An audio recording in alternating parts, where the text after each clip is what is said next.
Hola Sandra, una vez más nos encontramos en el programa Empatía con Francisco. Recorriendo tus amistades con Francisco.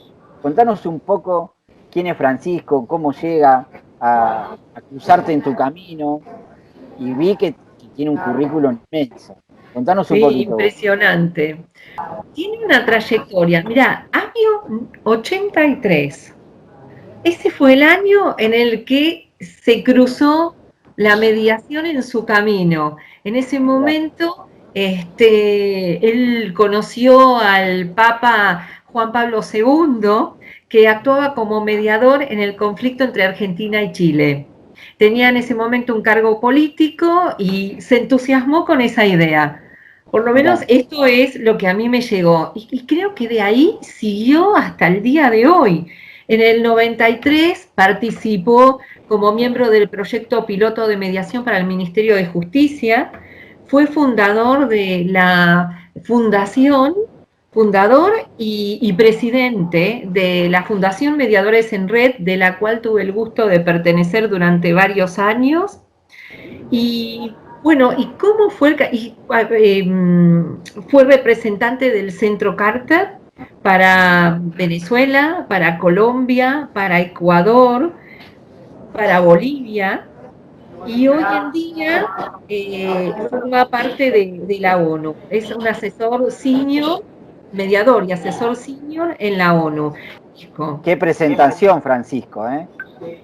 Sí, muy agradecido, Sandra, y la verdad que encantado de haberte reencontrado y agradecido que me presentes a Alejandro y de poder estar acá, un privilegio. Y la primera pregunta que a mí se me viene para arrancar ya de una es que me quedaba que el título que vos que tenés es especialista en negociación y conflictos complejos. Y yo digo, ¿qué es eso? ¿Cómo se maneja eso? ¿Cómo sería, Francisco, eso? Mira, bueno, como decía Sandra, que a quien conocí como alumna brillante, Gracias. este, como decía Sandra, los primeros 10 años de mi vida yo tuve una experiencia política muy fuerte, justo con el retorno de la democracia, porque esa militancia política de los años de universidad me dio la oportunidad de trabajar con Dante Caputo como secretario privado primero y después como jefe de gabinete. Entonces, esa experiencia política para mí fue fantástica, fue maravillosa, yo era muy joven, este, pero después, cuando dejamos el gobierno, trabajé varios años con Alfonsín, que era presidente del partido, me di cuenta que la política no era para mí. Y me dediqué a la mediación. Comenzó la mediación formalmente en el país, me dediqué a la mediación de conflictos interpersonales primero, cuestiones de familia, divorcios, cuestiones comerciales, entre vecinos, etcétera. Y poco a poco esos 10 años de experiencia política y esos 5 o 6 años de experiencia en mediación interpersonal confluyeron en que yo me comenzara a dedicar a utilizar herramientas de mediación en conflictos sociopolíticos. Entonces, digamos, los últimos 20, 25 años de mi labor profesional, casi exclusivamente he trabajado en conflictos complejos que abarca conflictos políticos, comunitarios, sociales, entre empresas y comunidades, de multiactores, ¿no? Conflictos políticos, en fin. Básicamente he trabajado en ese tipo de conflictos. Disculpa, ¿cuál fue el caso que te tuviste que enfrentar y que dijiste, ¿qué hago acá? ¿Entendés? ¿Cómo resuelvo esto? Bueno, hubo varios, ¿no? Este, eh, digamos, hubo varios casos así. Yo creo que el más, en todo caso, prolijo fue una mediación entre el presidente de Ecuador, Rafael Correa, y el presidente de Colombia, Álvaro Uribe. No Ah, sé si mirá. recuerdas, por allá en el año 2007, 2008, hubo un conflicto entre Ecuador y Colombia y rompieron relaciones diplomáticas.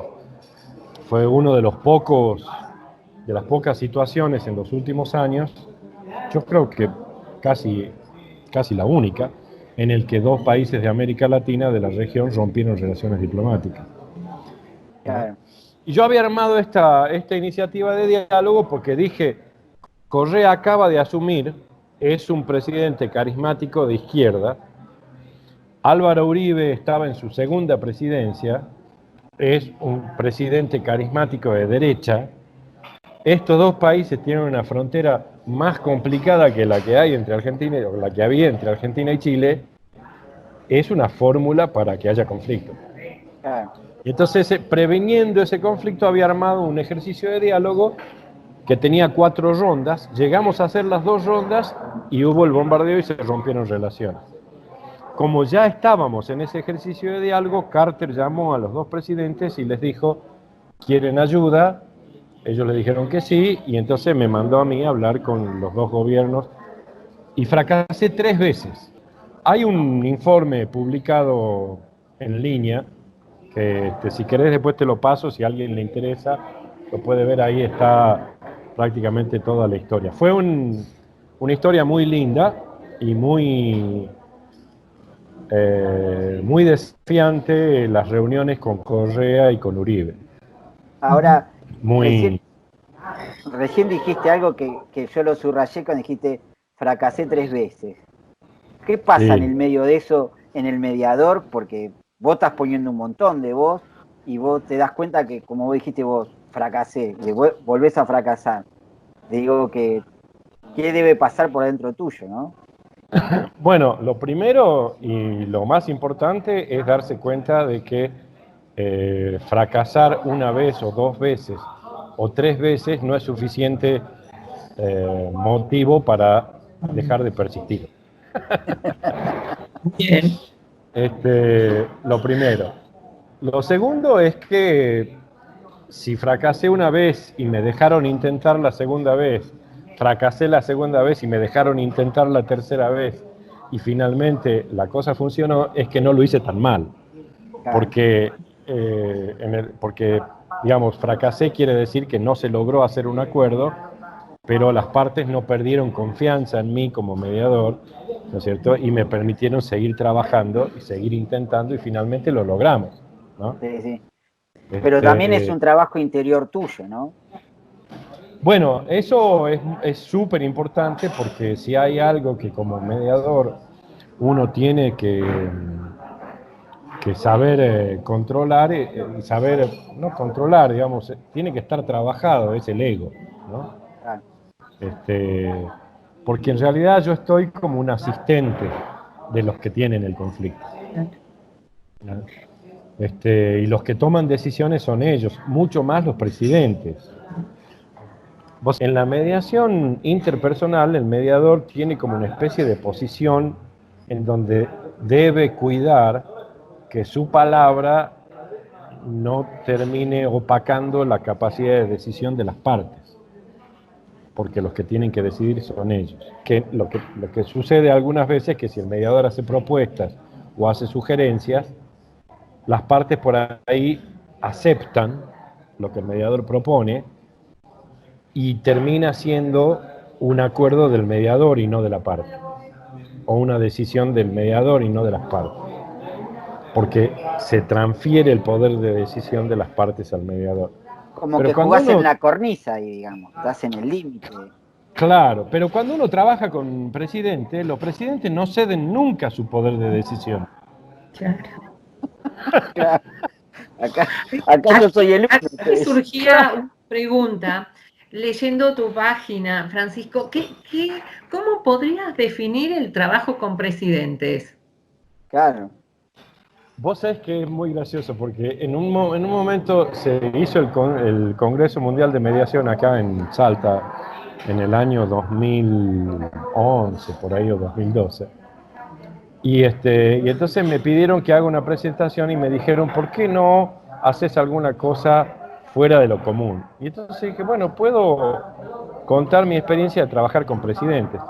Les gustó, hice una presentación, y yo tenía mucho miedo que la presentación, en un auditorio de muchos mediadores, terminara siendo algo como muy ajeno, ¿viste? Porque no es común para la mayoría de los mediadores tener experiencia de trabajar con presidentes como partes, ¿no? Como me tocó acá con Uribe y con Correa, antes con Chávez, un poco con Evo Morales.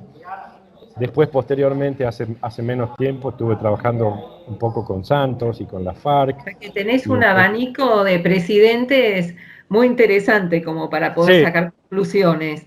Bueno, entonces hice una especie hice una presentación en donde busqué características y estuve, bueno, haciendo una reflexión acerca de cómo, como mediador, el hecho de haber tenido 10 años de experiencia en la política y haber viajado con Caputo por todo el mundo, haber tratado con presidentes, haber estado en reuniones internacionales y qué sé yo, me sirvió mucho para normalizar a esos personajes que uno ve de lejos y que son como cualquier otro o mucho peor, claro, ¿no? Que son de carne y hueso, digamos, ¿no? Claro, claro.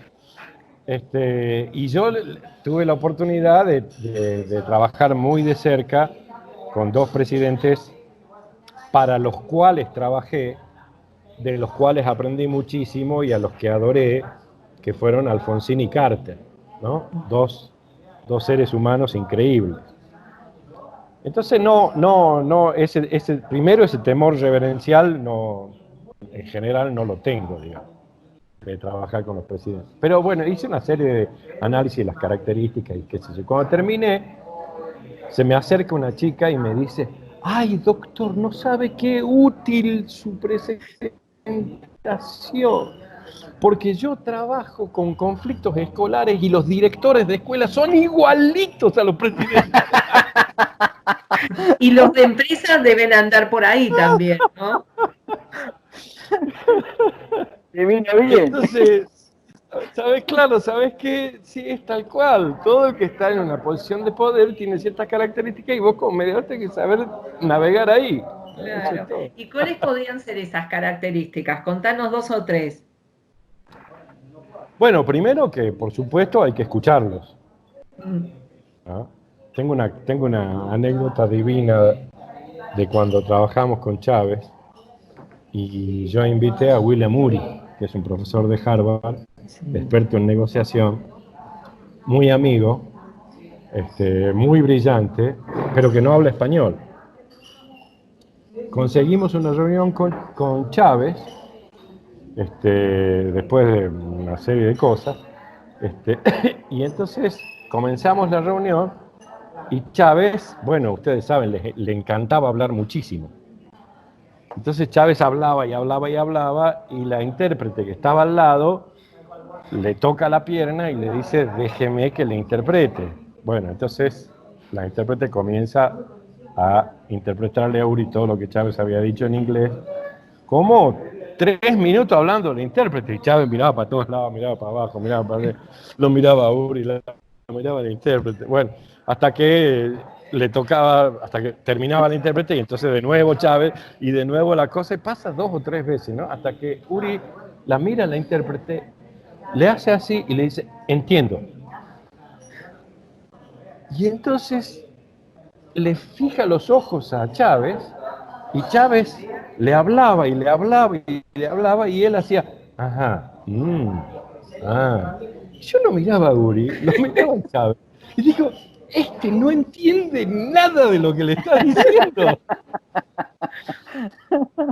Entonces ahí salió la herramienta la herramienta que llamamos la respuesta onomatopéyica monosilábica.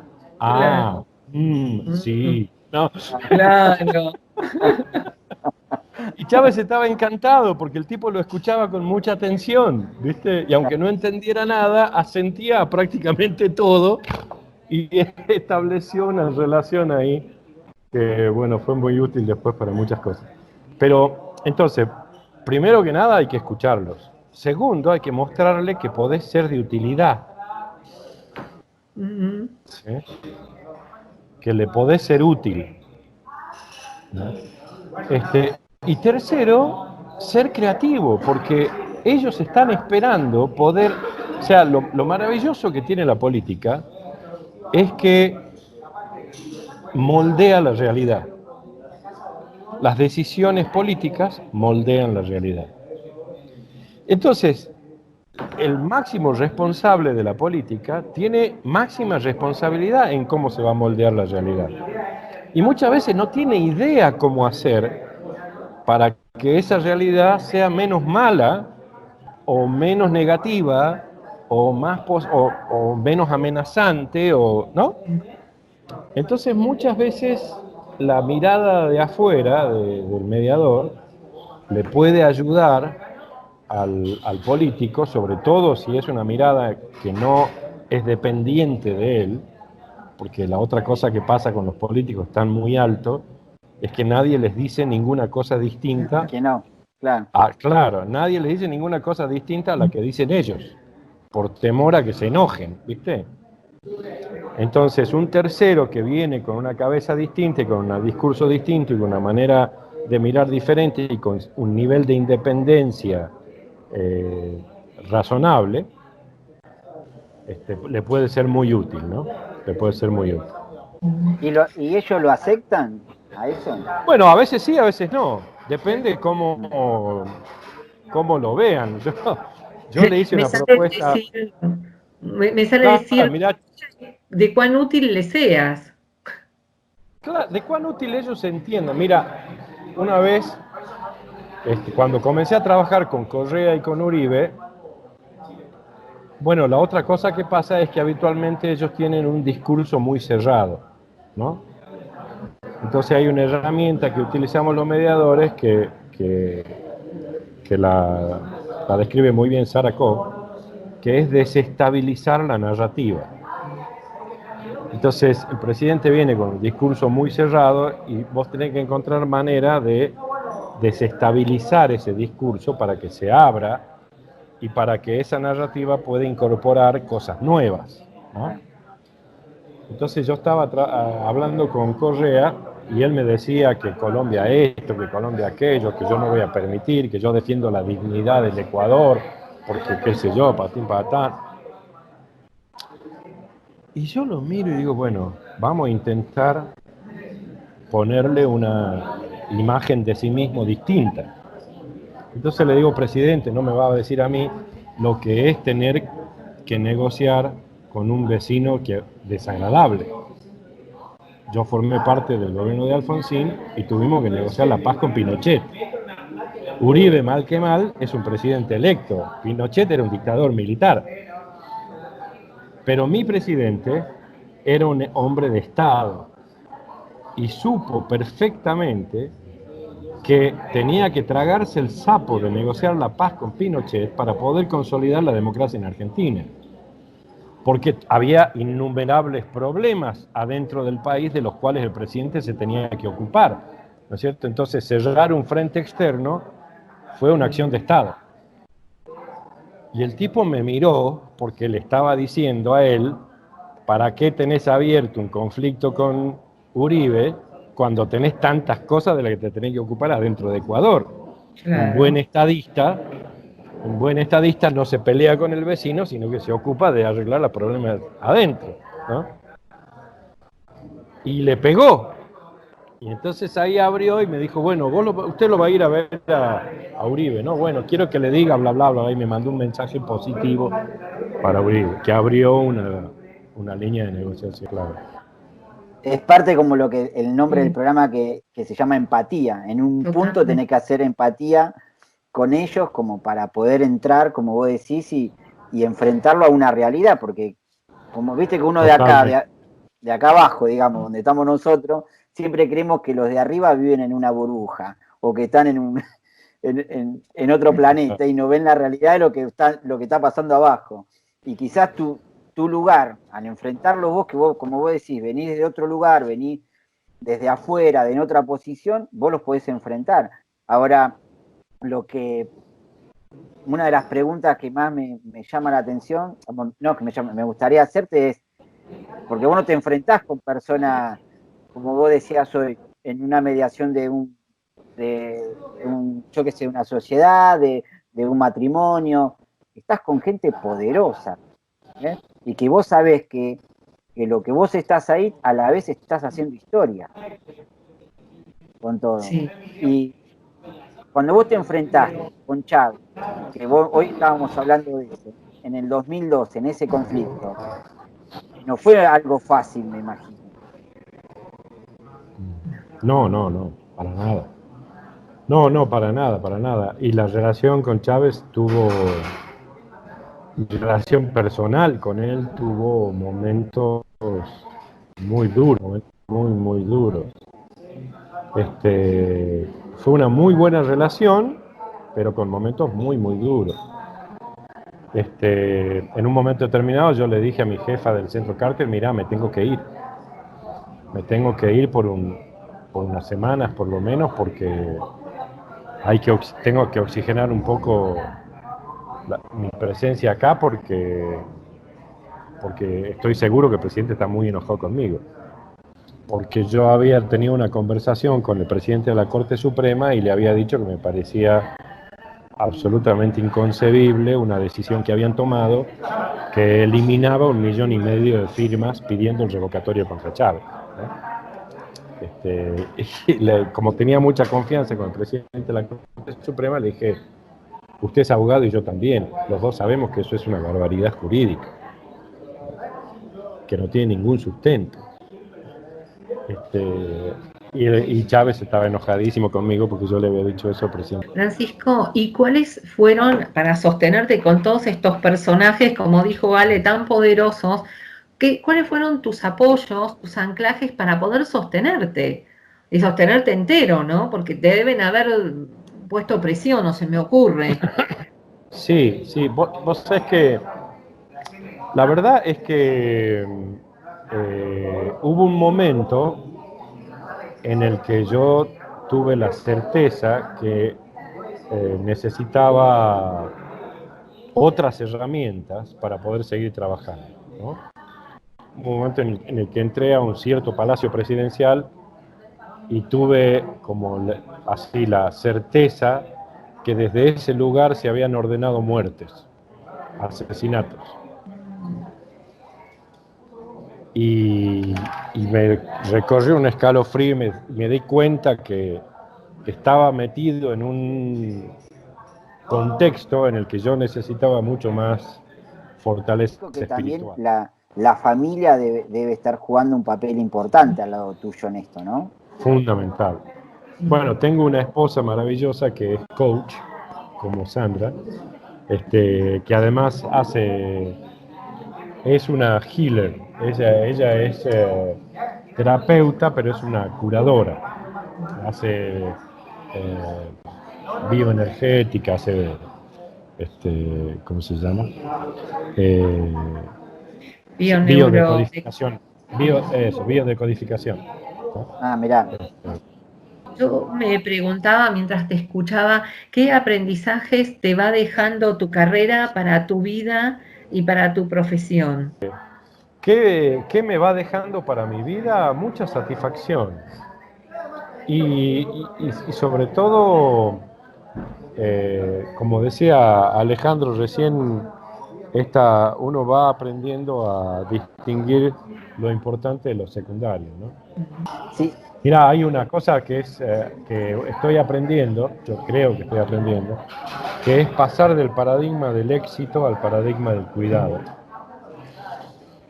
Entonces, que no sea tan importante o que deje de ser el paradigma central el tener éxito, para pensar en, como dice Bernardo Toro, que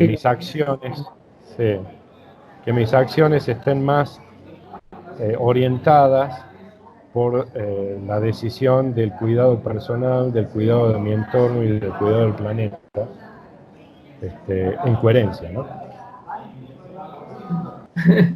Qué lindo es escucharte, Francisco, y con qué paz y con qué tranquilidad transmitís a contar esas historias que son grosísimas. Quizá para vos es algo cotidiano, pero yo que te escucho por primera vez me quedo enganchado y digo, qué bueno es conocer y tener claro que hay personas que tienen tantos valores y que ocupan esos lugares y que pueden cambiar destinos. Y desde este lugar, que es un lugar muy humilde el mío, te quiero agradecer, porque me parece que lo que estás haciendo, en los lugares donde te involucraste, las cosas que te metes, digamos, tienen mucho valor, tienen mucha valentía y tienen mucha responsabilidad.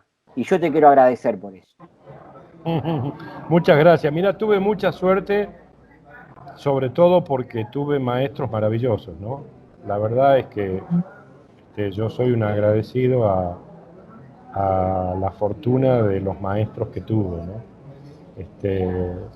Tuve la fortuna de cruzarme con seres humanos geniales en distintos momentos de mi vida que me enseñaron un montón y de los cuales, digamos, tuve muchísimas enseñanzas, muchísimos modelos, ¿no? Maravillosos para funcionar. Así que la verdad que sí he sido muy afortunado. Bueno, tenemos 2 millones de preguntas más, pero ¿sabés? Sí. Esto va terminando el programa. Y como te decía, primero agradecerle a Sandra porque hace que podamos tener este vínculo, que podamos estar hablando y que del otro lado se puedan estar enterando que hay personas involucradas en política, en todo lo que es social, que tiene grandes valores como lo que vos estás contando. Bueno, ustedes están haciendo esto, me imagino que nos dejaste mudos, nos dejaste reflexionando.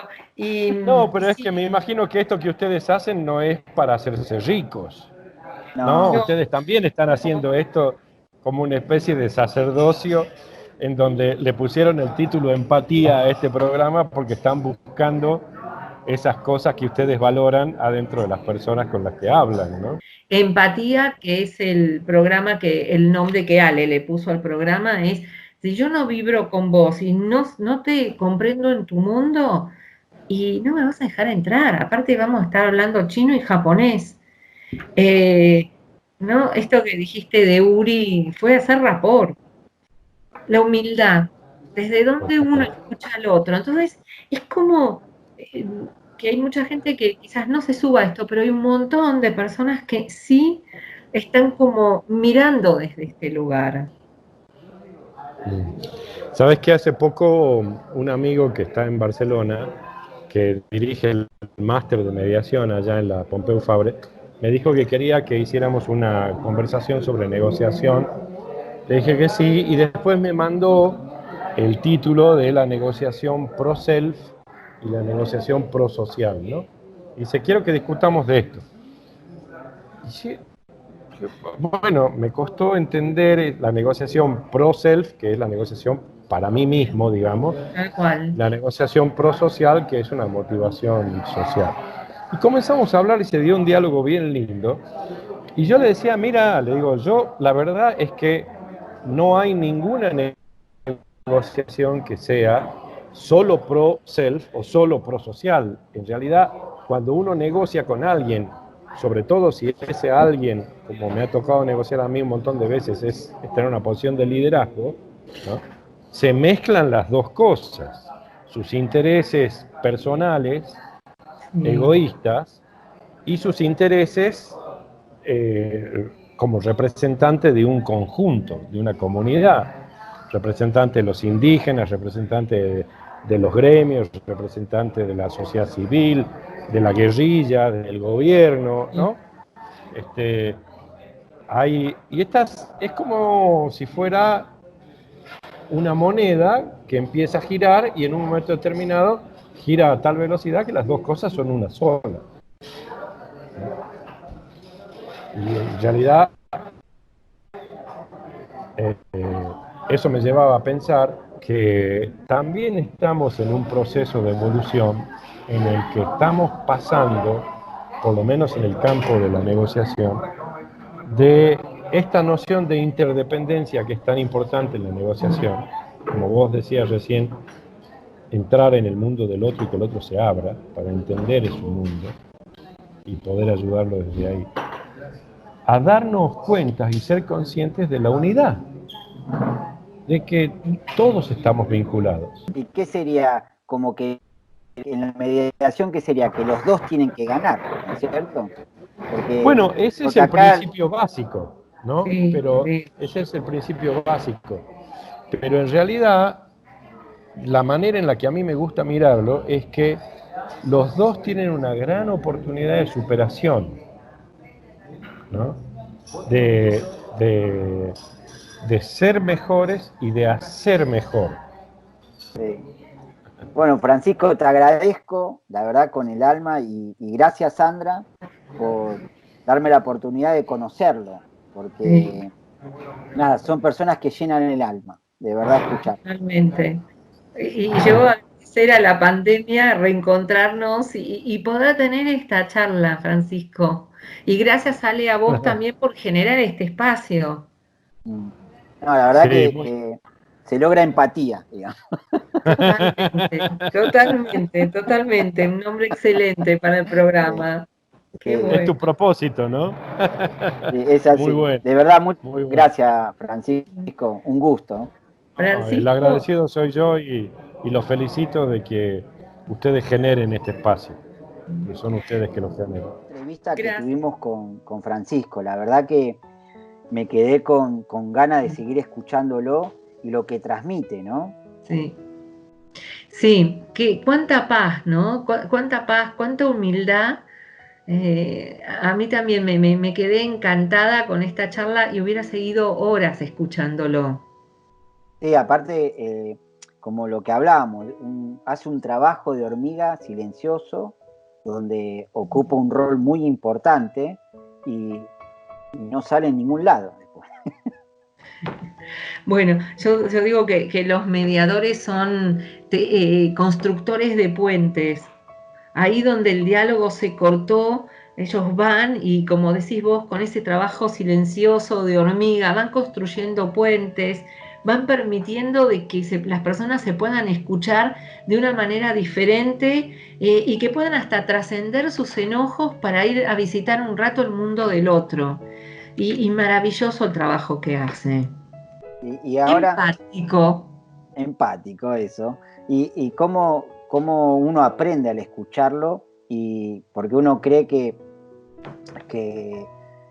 corriéndonos del lugar donde con quien les habla, que son presidentes, tipos poderosos y gente con muchísima responsabilidad, lo llevamos a nuestro círculo y a veces a uno le cuesta saber ceder, le cuesta de correrse y decir, bueno, a ver, ahora te toca a vos, o decir, bueno, a ver, empatemos, o te escucho. ¿Cómo genera todo esto también aprendiendo, no? Sí, totalmente. Y otra cosa que rescato de la conversación que él resaltó es el sentido. ¿Para qué hacemos lo que hacemos? Y que nuestra fortaleza y nuestra perseverancia cuando se nos pone difícil la cosa es volver a anclarnos en ese sentido de para qué hacemos lo que estamos haciendo. Sí, es verdad. Y eso lo recalcó. Uh-huh.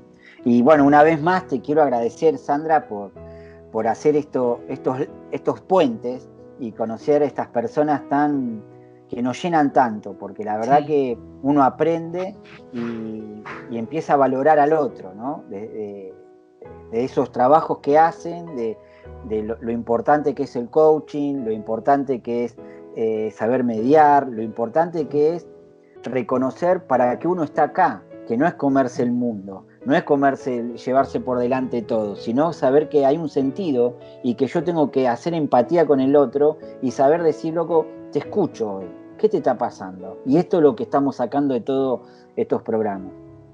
Qué bueno, qué bueno. Bueno, Ale, yo también agradecerte porque me abriste un espacio también para mí de mucho aprendizaje y de compartir con vos estos espacios y poder abrirnos a escuchar a otras personas. Así que muchas gracias para vos y nos vemos en el próximo programa. Nos vemos. Chao.